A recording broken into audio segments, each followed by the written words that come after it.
निगम के चुनाव पास आने वाले थे।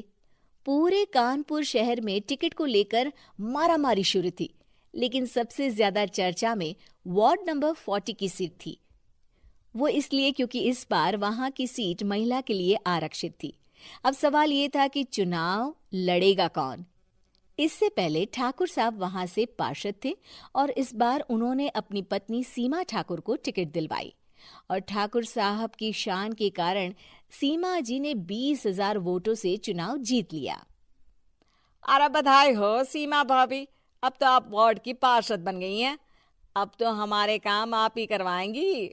अरे ये तो सिर्फ नाम की पार्षद बनी है, वो तो महिला सीट आ गई, वरना पार्षद तो मुझे ही बनना था। अब भले ही चेहरा इसका होगा, लेकिन पावर तो मेरी ही होगी। अरे वाह भाई साहब, क्या दिमाग लगाया है आपने भी। आइए आप लोग, खाना लगा दिया है सबके लिए। सीमा जी पार्षद बन चुकी थीं, फिर भी उनकी एक ना चलती। सारे काम ठाकुर साहब खुद ही संभाल लेते और जहां जरूरत पड़ती वहां सीमा जी का अंगूठा लगवा लेते।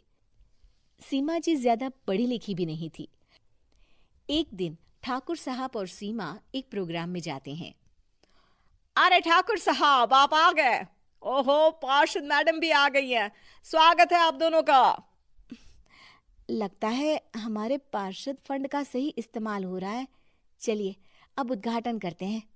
ये लीजिए ठाकुर साहब कैची, आप ही सबसे पहले प्रवेश कीजिए। सब लोग आगे निकल जाते हैं और सीमा जी पार्षद होने के बावजूद भी पीछे खड़ी रह जाती हैं।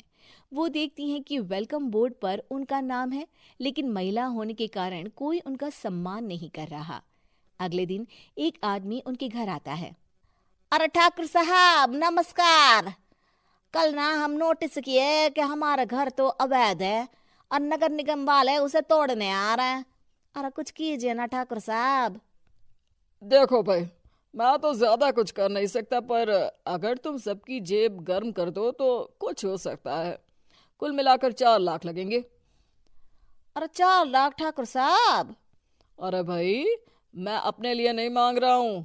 दरोगा है, इंजीनियर बाबू है, बड़े साहब है, सबको देना पड़ता है ना थोड़ा थोड़ा। बोलो है मंजूर? तभी वहां अचानक सीमा जी आ जाती हैं। अरे ये आप क्या कर रहे हैं? पहले इन्हीं लोगों से तो आपने वोट मांगे, अब इनसे ही पैसे ले रहे हो। अरे चुप रहो तुम, तुम्हारा काम है सिर्फ अंगूठा लगाना, तुम वही किया करो। मुझे दूसरे काम तुम मत सिखाओ, समझी? और तुम ना जाओ, अब पैसे लेकर आओ, वरना जेसीबी किसी भी वक्त आती होगी। सब कुछ ऐसे ही चलते रहता है। एक दिन सीमा जी और ठाकुर साहब को एक लोकल मीटिंग में बुलाया जाता है। वहां पर कई और अधिकारी लोग भी मौजूद रहते हैं। अब मैं चाहूंगा कि ठाकुर साहब हमारे बीच 2 शब्द कहें। मेरे प्यारे भाइयों और बहनों, आज मेरा सौभाग्य है कि मैं आप सबकी सेवा दिन रात कर पा रहा हूं। आपने मेरी पत्नी को भारी मतों से जिताया है, इसलिए मैं आप सभी का शुक्रगुजार हूं। मैं आप सबसे वादा करता हूं कि हमेशा की तरह हमारे वार्ड में किसी को कोई तकलीफ नहीं आने दूंगा। सभी लोग तालियां बजाने लगते हैं।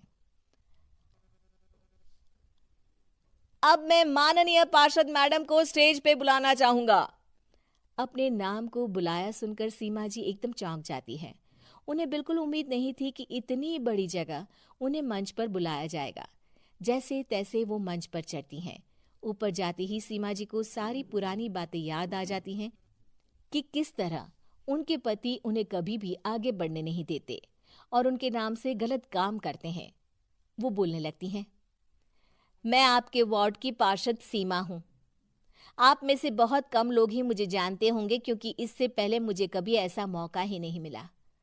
सारे मौके मेरे पार्षद पति यानी आपके ठाकुर साहब ही लेते रहे, लेकिन आज ये मौका मुझे मिला है तो मैं इसे ऐसे ही नहीं जाने दूंगी।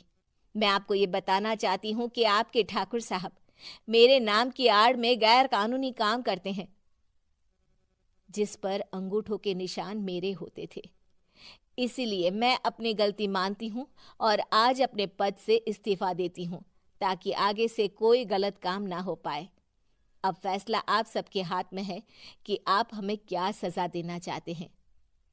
सीमा जी की बातें सुनकर ठाकुर साहब के चेहरे का रंग उड़ जाता है और वो शर्म से मुंह नीचा करके वहां से चले जाते हैं और पद से इस्तीफा देकर ही सही सीमा जी अपने आप में आत्मविश्वास महसूस करती हैं।